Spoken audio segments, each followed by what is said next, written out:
There's a place in the desert where lost travelers swear there, moving forward only to find their own footprints circling back. It's not the land that betrayed them, it's their inner compass. And what if I told you most live this way? You're not stuck. You're repeating. Every morning you wake in the same field of probability, collapse the same wave, broadcast the same emotion, and call it normal. But what if normal is just familiar? What if your breakthrough never comes not from lack of potential but because you keep transmitting yesterday's frequency and expect tomorrow to answer?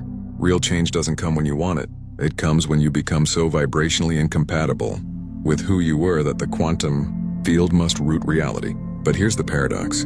The harder you try to escape through fear-based effort, the tighter the loop binds. That's not progress. It's repetition in disguise, like sprinting on a VR treadmill. Motion without movement. Pause. Feel that tension in your chest, that unease in your gut. That's your nervous system recognizing the loop. This isn't just psychological, it's bioenergetic. Your repeated thoughts, inherited beliefs, and recycled emotions have etched neural pathways, hormonal patterns, even an electromagnetic signature. And that signature tells the field, play this reality again. Quantum physics confirms particles exist as waves of possibility until observed. But if you observe through trauma, fear, or old identity, you collapse the same wave. Your brain, a prediction engine, shows you what's probable, not possible. That's why some live the same year for decades, just with new scenery. The cruelest illusion, the loop wears the mask of progress. New job, same invisibility, new relationship, same patterns. New city, same inner chaos. Because the field responds to frequency, not fantasy. Neville Goddard was right. You don't attract what you want, you attract what you are. And who you are is your dominant emotional state, your vibrational baseline. So how do you escape a loop you're made of? Not by fighting it, but by seeing it. That moment of pure awareness without judgment is a quantum rupture. A crack in the code. Most miss it. Too busy fixing from the same frequency that created the problem. Trying to manifest abundance while vibrating fear. No wonder the field replies, you haven't changed. Why should your reality? I'll tell you a story. A woman did everything right. Affirmations, vision boards, journaling. Nothing shifted until one day she stopped, sat in silence, felt the truth. She wasn't manifesting. She was avoiding stillness. Tears fell. Her body softened. And in that surrender, a decades-old loop collapsed. Not because she added something, but because she stopped repeating. What if your greatest breakthrough isn't something you gain, but something you release? That early imprint formed from womb to age 7 in theta wave. Absorption becomes your silent blueprint. Not your conscious dreams, but your hidden expectations. So if your inner code whispers love ends in abandonment or worth must be earned through pain, the field obeys that, not your words. Because the field doesn't hear affirmations, it reads frequency.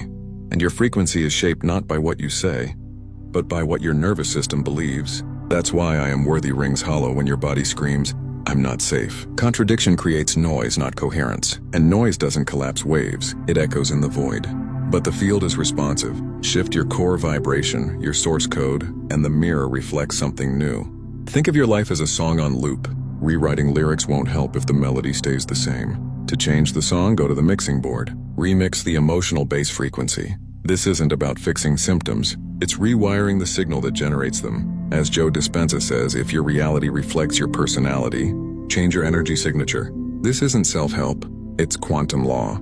You collapse reality not with thoughts alone, but with emotionally charged awareness. And what you observe becomes real. Not because reality waits for your gaze, but because your observation is creative. Particles exist as probabilities until observed, then collapse. Apply this. Every morning you look at your world through lenses of memory and emotion. And in that act, you collapse the same wave. Why? Because attention isn't neutral.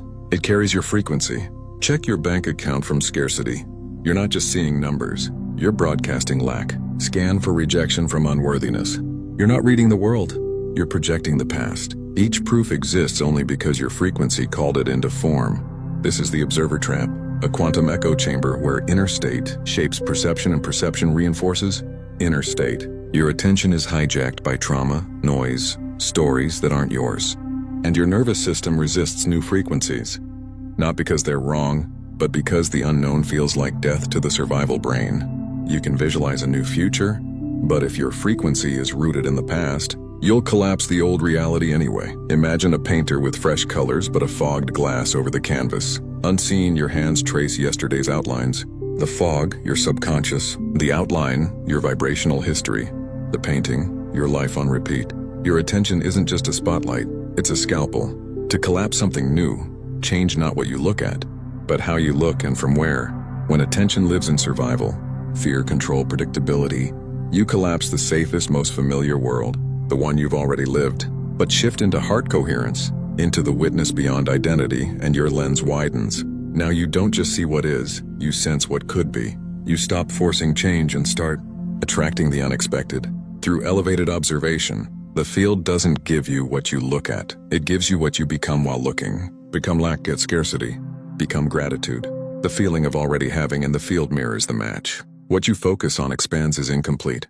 What you focus on with emotional coherence manifests. Your real work curating your state as the observer. These are quantum tools, not for relaxation, but for rewiring. Attention to stop collapsing old timelines and start tuning into the unknown. And here's what almost everyone misses. The true observer isn't your mind. It's the silent awareness beneath the noise. The witness behind thoughts, timeless, neutral. Rest there, even for a breath, and your frequency shifts. You no longer collapse from fear, but from alignment. Ask yourself, what if you stopped scanning for threats and started tuning into possibility? What if your attention became a tuning fork vibrating at the frequency of the version of you who's already living it? That's not mysticism. It's quantum mechanics. Here's the real shift. Timelines dissolve when you stop feeding them energy. Every loop depends on your reaction, your agreement, your identification. Remove that and it unravels. Not with drama, but in silence, like a thread pulled from a knot. You're not trapped. You're entangled. And entanglement can be rewired through coherence. Your repeated emotions are grooves in a vinyl record. Consciousness is the needle, but you're the hand that lifts it. Stop reacting and the groove loses momentum. The timeline fades. Quantum shifts happen not by force, but by frequency starvation. Yet the mind screams, do something. And in that doing, born of panic, you re-energize the very loop you're trying to escape. Storytime. A man chased breakthrough for years. Meditation, vision boards, affirmations, nothing. Then one night during a panic attack, he stopped. No fixing, just presence. In that surrender, he ceased feeding resistance. Stillness came. The next day, an unexpected call changed everything. Why? His signal shifted. Not by creating the future, but by withdrawing energy from the past. Timeline alchemy. No emotional charge, no quantum match, no loop. Practice this. Notice your trigger. Pause. Drop into your body. Feel the emotion without story, without fix. Just breathe. The emotion loses its narrative. The narrative loses its charge. Suddenly, you're no longer in that timeline. It's like changing radio stations. You don't destroy the old frequency. You stop tuning in, and your reality being a mirror reflects the new signal.